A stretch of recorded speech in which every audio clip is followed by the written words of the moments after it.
Now we are going to discuss the most interesting of the three type of ETA type of the nematodes.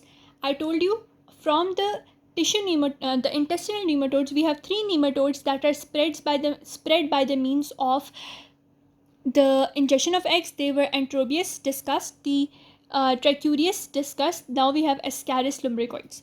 Now this Ascaris lumbricoid causes infection or inflammation, that is ascariasis. Now let's do the whole cycle. What happens is you are going to ingest the egg, that is embryogenated egg, and as soon as you ingest the egg, you have a larva that hatches in small intestine. After that, that larva goes in through the submucosal wall, it goes into your circulation. From that circulation, it goes into your lungs. After that, from the lungs, it goes into your alveoli. From alveoli, it goes into your bronchi. From bronchi, it goes into your trachea. But while remaining in the lungs, it produces inflammation with eosinophilic exudate. You also have fever and cough, but this happens when you have a very large amount of larval load in your body. Now after lungs, it goes into alveoli. After alveoli, bronchi. After bronchi, the trachea.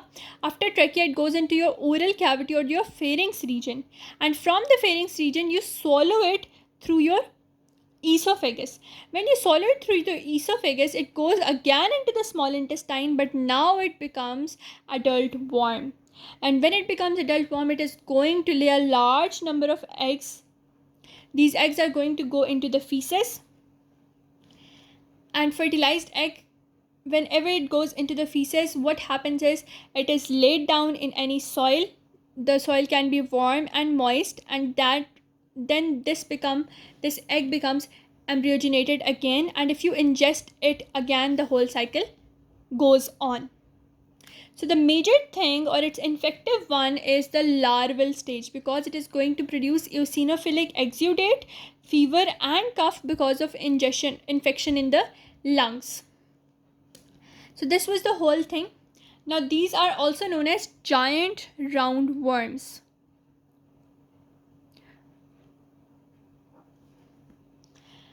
Now these worms that are present in the intestine, they feed on the food that the child is having, and after removing that food from the child's gut, what will happen?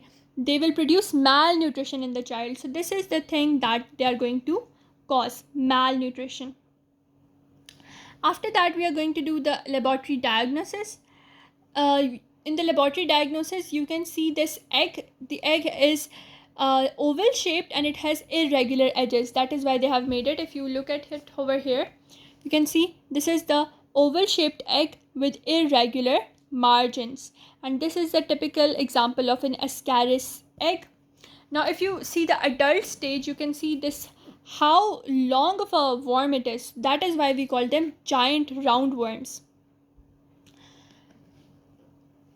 It is very common in tropics as well. Laboratory diagnosis, similarly, the stool examination, and in the stools you can find these oval irregular surface eggs, and treatment is done by AMI, that is albendazole, mebendazole and ivermectin. And because the feces are the major source of proper disposal of the feces, so the feces do not affect the food or the water, it is how we can prevent ascariasis. So the major thing that you need to remember from this whole thing is that it is going to not only remain in the lumen, but rather it is going to go into your lungs. It is going to affect the lungs. Then it is going to go into your oral cavity as well. It is swallowed again, and then it comes into your intestinal lumen again. So it affects another organ as well, and that organ involved is your lungs. So that was all from my side. I hope you understood Ascaris lumbricoids and its treatment, that is AMI, albendazole, mebendazole and ivermectin, and proper disposal of the feces so they do not affect the food or the water is the remedy to prevent Ascaris infection. And because they can grow this much big, they are giant roundworms.